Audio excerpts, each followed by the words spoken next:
At the end of the day, Beauty Beneath the Dirt is a story about relationships. And in order to tell a story about relationships, we had to eliminate any footage that resembled a travelogue.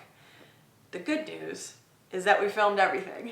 So here's a look at what it's like to eat, sleep, and hike on the Appalachian Trail. The Appalachian Trail runs from Georgia to Maine, crossing through 14 states and over 100 state and national parks. Most hikers start in Georgia and head north with the seasons. A handful of hikers choose to hike south.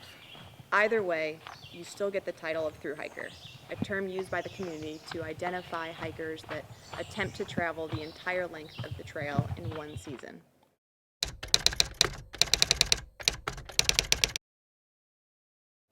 Before setting foot on Springer Mountain, the majority of thru-hikers organize food drops to be picked up in trail towns during the hike. We organized our food into piles in our mother's basement before the hike, and then called her from the trail when we needed more food sent. You can get food in town, and you should, but the options are sometimes limited.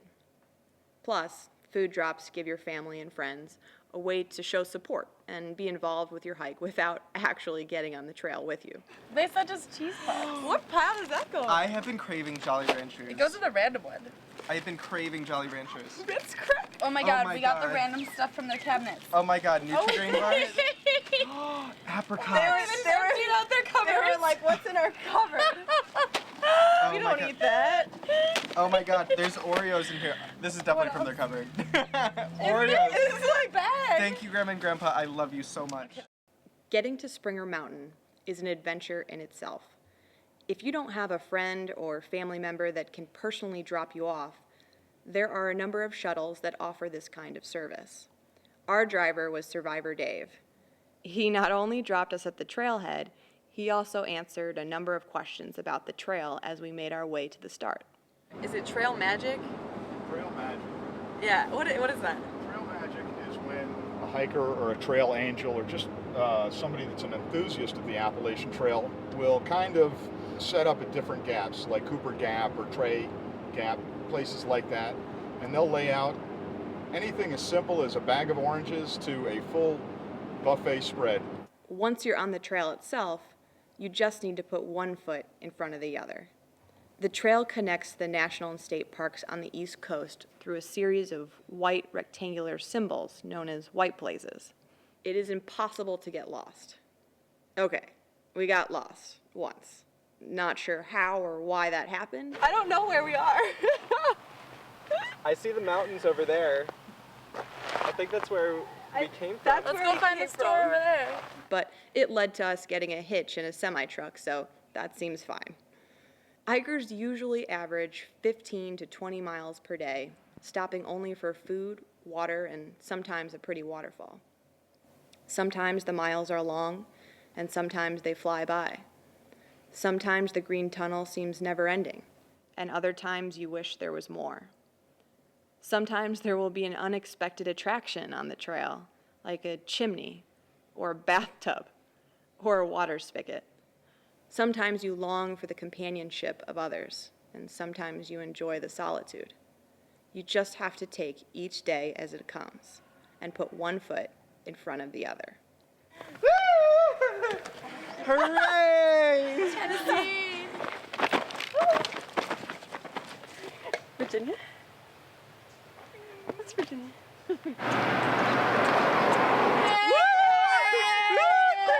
Pennsylvania! New Jersey! New York.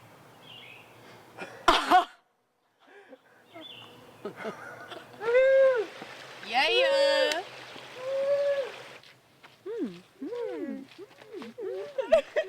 Wow, wow, wow, wow.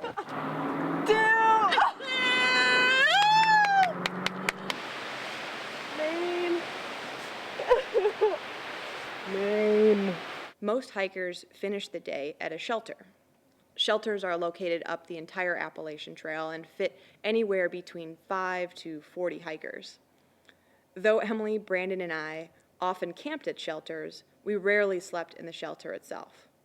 Something about mice crawling in the rafters seemed less appealing than enclosed comfort of our tents. Depending on what time we arrived to camp, we'd often make a fire for warmth or just for fun. The fire becomes your kitchen table, a place where hikers can come together and share stories about the trail or life back home. After dinner, hikers hang their food in the shelter, on trees, or via bear cables. Though I do recall sleeping with our food bag on a number of occasions, I don't recommend it. You never know when a bear might come along and snag your last granola bar. Mornings were slow for the traveling circus. We enjoyed taking our time for breakfast, washing dishes, hygiene. So you know how we're low on toilet paper? I hoarded some. God, what is wrong with you? And reading the trail journals located at almost every shelter. Sometimes we'd even take a bath. Water up my nose! Water up my nose! Trail towns are towns near the Appalachian Trail that cater to hikers passing through. By far, my favorite part of hiking the Appalachian Trail is these towns and the people that inhabit them. These towns are usually only a few miles away from the trail and easily accessible via hitch or on foot. The locals do more than just welcome you in. They give you hot food and showers and laundry and a place to relax and reboot. It's one thing to see the United States through landmarks like New York City and the Grand Canyon, but seeing towns like Hot Springs, North Carolina and Palmerton, Pennsylvania give you an opportunity to see the true beauty of this country and the people that live in it. And that's it. Sometimes the terrain changes, like the Grayson Highlands, the White Mountains, or even the Jersey Boardwalk. But for the most part, the Appalachian Trail is about hiking, meeting new people, and appreciating life in its most simplistic form.